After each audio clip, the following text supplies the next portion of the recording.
Hello students. Last time हम लोगों ने जो गूगल मीट के माध्यम से डिस्कशन किया था, तो हमने क्वाड्रेटिक इक्वेशन क्या होता है और उसको सॉल्व कैसे करते हैं, उसके कोफिशिएंट क्या होते हैं, इसके बारे में डिस्कशन किया था। आज हम लोग उसी का एक छोटा सा रिवीजन वीडियो बना रहे हैं और उसके बाद फर्दर एक वीडियो बनाएंगे जो आगे और मेथड्स के बारे में बताएगा कि हम कैसे उसका सलूशन करेंगे या उसको कैसे सॉल्व करेंगे। तो हम लोगों ने डिस्कस किया था कि उसकी डिफिनीशन क्या है, क्वाड्रेटिक इक्वेशन की डिफिनीशन क्या है। तो क्वाड्रेटिक इक्वेशन का मतलब ये होता है कि ऐसा पॉलिनोमियल जो सेकेंड डिग्री में हो उसको लेकर के जो इक्वेशन बनाया गया है। पॉलिनोमियल सबको पता है कि क्या होता है पॉलिनोमियल, जो कि आपका किसके फॉर्म का होता है, a n x to the power n, याद है ना, a n x to the power n, a n minus one x to the power n minus one. ऐसे करते हुए कहाँ तक जाएगा, ऐसे करते हुए ए नॉट ए जीरो तक जाएगा। ठीक है, तो सेकेंड डिग्री का पॉलिनोमियल भी सबको पता है। सेकेंड डिग्री का पॉलिनोमियल क्या होता है, सेकेंड डिग्री का पॉलिनोमियल होता है a x square b x plus c. अगर इसको इक्वल टू जीरो कर दिया तो ये क्या बन गया, ये बन गया इक्वेशन। जैसे ही इसको इक्वल टू जीरो किया तो ये बन गया इक्वेशन। तो इक्वेशन बन जाएगा और इसी को क्वाड्रेटिक इक्वेशन कहेंगे। ठीक है, ये जनरल फॉर्म है, क्वाड्रेटिक इक्वेशन का जनरल फॉर्म है।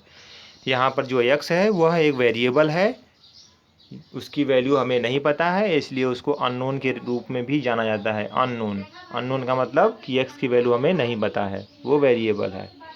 ए बी सी हमारे कांस्टेंट है, रियल नंबर होंगे, रियल नंबर होंगे, ए बी सी कांस्टेंट है। और अगर a की वैल्यू जीरो हो जाती है तो यह एक्स स्क्वायर वाला टर्म क्या हो जाएगा, वो जीरो हो जाएगा। तो जो इक्वेशन बचेगा वो लीनियर इक्वेशन बन जाएगा। तो क्वाड्रेटिक इक्वेशन में a की वैल्यू जीरो नहीं होनी चाहिए। अब कांस्टेंट ए बी सी को हम क्वाड्रेटिक कोफिशिएंट के नाम से भी जानते हैं। ये जो कांस्टेंट है ए बी सी, इनको क्वाड्रेटिक कोफिशिएंट के नाम से भी जाना जाता है। क्वाड्रेटिक शब्द क्यों यूज किया जा रहा है, और इसके बाद हेडिंग में लिखा है मैंने रूट्स। तो सबसे पहले क्वाड्रेटिक शब्द क्यों यूज किया जा रहा है इसको जान लेते हैं। तो क्वाड्रेटिक का मतलब ही है डिग्री जिसकी दो हो। क्वैड, क्वैड का मतलब होता है कि स्क्वायर। यहाँ पर देखो, क्वैड का मतलब क्या होता है, स्क्वायर। तो जहाँ पे डिग्री दो होगी उसको क्वाड्रेटिक इसीलिए कहा जाता है। ठीक है, ये हमारा एक पॉलिनोमियल है। जब तक जीरो के बराबर नहीं लिखा है, हमने इक्वल टू साइन नहीं लगाया है, जीरो के बराबर नहीं लिखा है, तब तक तो वो पॉलिनोमियल है। याद है ना, पी एक्स के बराबर लिखते थे इसको, P X is equal to. जब तक जीरो के बराबर नहीं लिखा है तब तक वो क्या है, वो पॉलिनोमियल है। जैसे ही जीरो के बराबर लिखेंगे वो क्या बन जाएगा, एक क्वाड्रेटिक इक्वेशन बन जाएगा, जहाँ पर ए बी सी क्या होंगे, रियल होंगे, और एक्स हमारा क्या होगा, अननोन होगा, वेरिएबल होगा, वह हमारा वेरिएबल होगा। ये ध्यान देना है, एक्स कोई भी वैल्यू ले सकता है। कोई भी वैल्यू कहने का मतलब ये है कि जब हमने इक्वल टू जीरो कर दिया तो वही वैल्यू लेगा जो कि इसको सेटिस्फाई करेगा। यहाँ पर दिखाया गया है कि ये जो स्क्वायर है यह इसको क्वाड्रेटिक बना रही है, इस इक्वेशन को। एक एग्जांपल है 5x square minus 3x plus 3। Okay, इसको इक्वेशन आप डिग्री 2 वीक के नाम से भी जानते हैं। इसके बाद आती है बारी रूट्स की। तो हमने पीछे पढ़ रखा है कि सोल्यूशन क्या होता है, किसी इक्वेशन का सोल्यूशन क्या होता है, ये डिस्कशन हमने लास्ट टाइम किया था। उसमें क्या हुआ था कि वेरिएबल की वो वैल्यूज जो कि उस इक्वेशन को सेटिस्फाई करती हैं उसको हम सोल्यूशन के रूप में जानते हैं। क्वाड्रेटिक इक्वेशन के जो सोल्यूशन होते हैं उनको हम रूट्स के नाम से जानते हैं। Quadratic equation a x square b x plus c के जो सोल्यूशन होते हैं, जैसे एक अल्फ़ा, याद है आपको कि सोल्यूशन क्या करता है, सोल्यूशन इक्वेशन को सेटिस्फाई करता है। तो अगर अल्फ़ा कोई एक रियल नंबर है और उसको हमने यहाँ पे पुट कर दिया एक्स की जगह पे, तो हमको जो भी एक्सप्रेशन मिले वो जीरो के बराबर आ जाए, यानी जीरो बराबर जीरो, जीरो बराबर zero, zero equal to zero मिल जाए। इस तरह से अगर मिल जाएगा तो हम कहेंगे कि वो उसका सोल्यूशन है। तो ये अल्फ़ा इसका रूट है। अगर ये जीरो हो जाता है, if this expression is zero then alpha is root, it means alpha satisfying this equation। तो अल्फ़ा अगर इसको सेटिस्फाई कर रहा है तो वह उसका सोल्यूशन है, और इसके सोल्यूशंस को हम रूट के नाम से जानते हैं। रूट के नाम से जानते हैं, इंग्लिश में रूट, हिंदी में मूल कहते हैं इसको, रूट के नाम से जानते हैं। ठीक है, तो अगर कोई कहता है कि ठीक है एक नंबर अल्फ़ा जो कि इस इक्वेशन का रूट है, तो हमको कई सारी इन्फॉर्मेशन मिलती है। पहला कि x is equal to alpha equation को सेटिस्फाई करेगा। दूसरा कि x is equal to alpha को हम सोल्यूशन कहेंगे, वो उस इक्वेशन का क्या होगा, सोल्यूशन होगा। और तीसरी बात कि जो रूट होता है, रूट वह क्वाड्रेटिक पॉलिनॉमियल का, क्वाड्रेटिक इक्वेशन का तो रूट होता है, सोल्यूशन होता है, लेकिन क्वाड्रेटिक पॉलिनॉमियल का क्या होता है, जीरोज होता है। जीरोज याद होगा ना, पॉलिनॉमियल के लिए जब हम बात करते हैं तो पॉलिनॉमियल में जीरोज का मतलब होता है कि x के वो वैल्यूज जो उसको जीरो बना दें, है ना। तो चूंकि x की इस वैल्यू को यहाँ पे रखने पर, इक्वेशन में रखने पर, यह क्या कर रहा है, इक्वेशन को जीरो कर दे रहा है, यानी लेफ्ट साइड को आपके जीरो कर दे रहा है। लेफ्ट साइड को क्या कर दे रहा है, जीरो कर दे रहा है ना। तो जीरो करने का मतलब क्या हुआ कि वह इस पॉलिनॉमियल का जीरोज हुआ। ये बात हम यहाँ पर नोटिस कर सकते हैं। तो कोई कहता है alpha is a root, it means वह उस इक्वेशन को सेटिस्फाई करेगा, वह उस इक्वेशन का सलूशन होगा। एक्स की जगह पे रखने पर हमको वो जीरो दे देगा, उस पॉलिनॉमियल का वो जीरो होगा। क्वाड्रेटिक इक्वेशन के कुछ एग्जाम्पल लिए गए हैं। 2x² + 5x + 3 is equal to 0। ए की, बी की और सी की वैल्यू कंपेयर करके बताई गई है। ए की वैल्यू 2 है, बी की वैल्यू 5 है, सी की वैल्यू 3 है। नेक्स्ट इक्वेशन अगर देखो x² - 3, इसमें वन टर्म मिसिंग है। वन टर्म मिसिंग कौन सा है, सी का कांस्टेंट, तो वो क्या होगा हमारा, वो जीरो होगा। ए की वैल्यू क्या होगी, ए की वैल्यू 1 होगी, 1 × x² है ना, 1 × x² लिख सकते हैं, -3 × x। तो जो ए की वैल्यू होगी वो क्या होगी, वो 1 होगी, जबकि बी की जो वैल्यू होगी वो क्या होगी, वो -3 होगी, और सी की वैल्यू हमारी 0 होगी क्योंकि वो मिसिंग टर्म है। और इसी तरह से अगर देखा जाए 5x - 3 के बारे में, तो ये हमारा क्वाड्रेटिक नहीं है क्योंकि ये इसमें x² ही मिसिंग है, x² मिसिंग है, इसलिए क्वाड्रेटिक नहीं है। तो ए की वैल्यू ही यहाँ पर 0 है, ये क्वाड्रेटिक नहीं हो सकता। अगला टॉपिक बच्चों आता है, जब हम क्वाड्रेटिक जान जाते हैं, क्वाड्रेटिक इक्वेशन समझ जाते हैं, तो फिर हमारे पास आता है कि कैसे हम क्वाड्रेटिक इक्वेशन को सॉल्व करेंगे। क्वाड्रेटिक इक्वेशन को सलूशन उसका हम कैसे निकालेंगे, क्या उसके प्रोसेस हैं।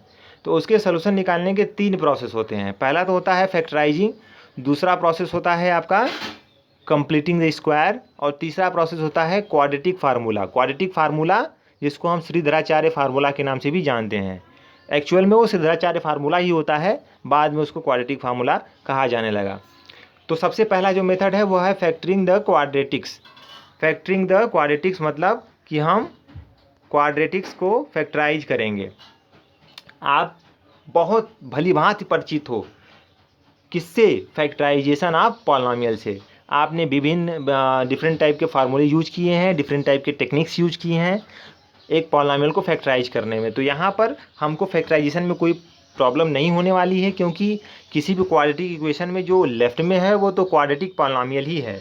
ये जो लिखा हुआ है ये क्या है, क्वाड्रेटिक पॉलिनॉमियल ही है। आप इसको फैक्टराइज करना बहुत अच्छे तरीके से जानते हो।